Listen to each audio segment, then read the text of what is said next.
So you're playing Sidereal Confluence and you need to learn the any et species. Well, you came to the right place. First, if you care, let's learn how to pronounce this species.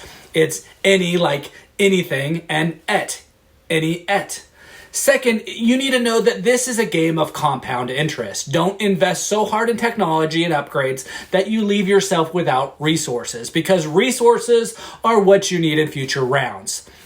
All right, let's read the background for this faction. Inuit are huge whale-like squids. Exotic ices form in their ocean planet's depths, preventing access to most of the crust. As a result, Inuit material sciences never advanced much beyond the Neolithic. Individual Inuit are fanatically driven towards personal ideals, seeking to better their worlds in their own unique directions.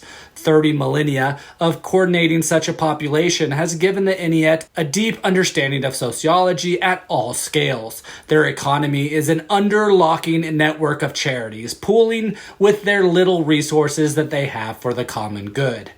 Their confluence, well, the careful and efficient managing of resources has made the Inuit gifted inventors, and their desire to help the greater societies has led them to create interspecies charities. These have given the Inuit an alternative route towards influencing galactic society, one they may need to rely on if that society is to have a proper moral bedrock. Inuit are poor and the economy is hard to run, but you have something very valuable. Interest converters, and these converters accept an input of a number of resources of a single color and output more resources of the same color. This converter also is an exception to the rule with the wild resources when going through these.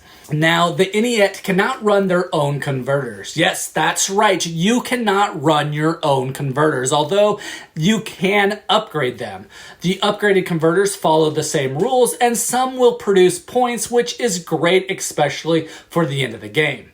But in the game, you need to talk quick to players to get a good deal going. Show them how valuable your converters are. New players might not know this, but experienced players are more likely to come to you. But these converters are good for inventing, or even for crashing the value of a certain resource.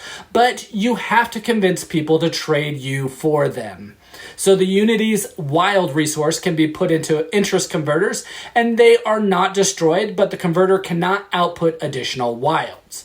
So when running these converters with wilds, simply slide them from the input to the output, fill in the remainder of the output with a single color matching the size of the wild. So wilds can be mixed with other resources of the appropriate size. What the Inuit should do is look around at other players' economies and resources, and if one has enough resources to run your converter, try to trade with them. Even if they almost have enough, maybe a three-way trade with someone else can work. So in general, you can loan converters for half of their net output. In the early game, no one will be able to afford your converters, but 2 or 3 players can pool their resources together to afford to run one.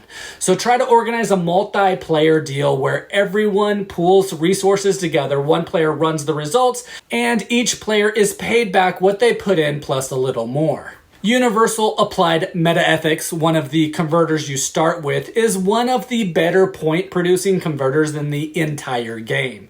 If octagons aren't too expensive in your game, try to run this converter as much as possible.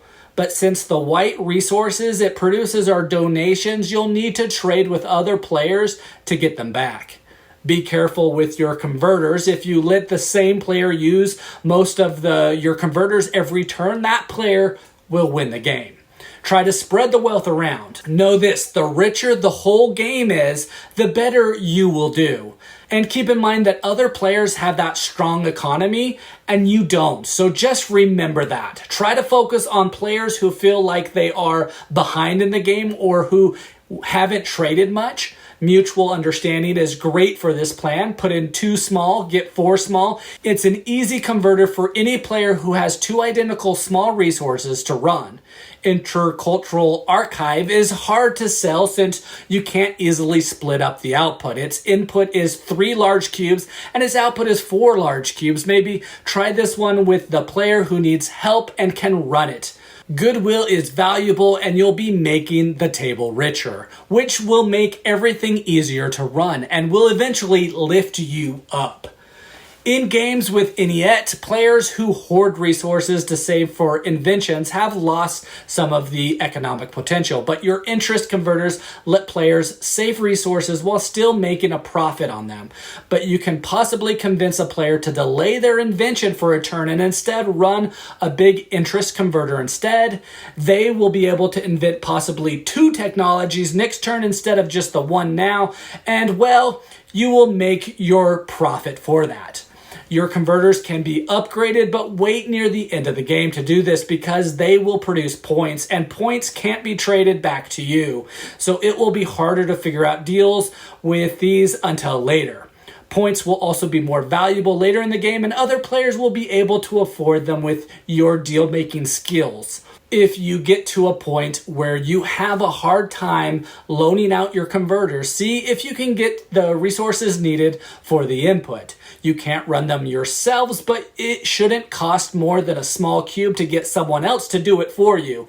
Also, this is good to try in the late game as well. They just give you the results in the beginning go of the next trade phase.